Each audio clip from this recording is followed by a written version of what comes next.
So I have three different types of steel here. Here's a honing steel, typically steel, and it's fine, and I use this to maintain the edge on my blade. I use this one the most.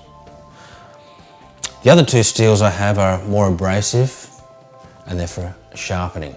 So I have diamond crusted steel and a ceramic steel. I use these to take the burrs off my blades. I don't use them as often as my sharpening steel, my honing steel. I find that I use my sharpening steels when the blade gets a little blunt. We don't want to allow our blade to get blunt because that can bring in danger. We want to eliminate that. So I maintain my blade, as I said before, mostly with my fine steel blade, my honing steel. I use a steel that is 2 inches longer than the blade. I find it's a little safer.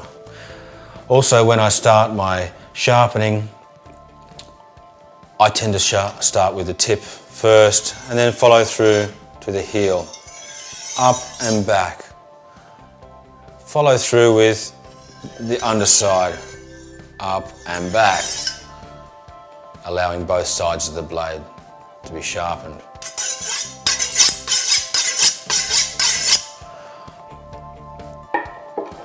I only need to do that 4 to 6 times. My blades are sharp. Another option to hone your blade is to hold your steel vertical and bringing the blade at a 15 degree, like so.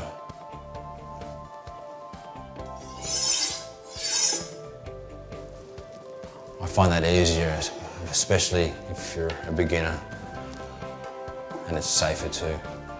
Let's remember, your knives will last a lot longer if you maintain them and keep them sharp, rest them in a safe place.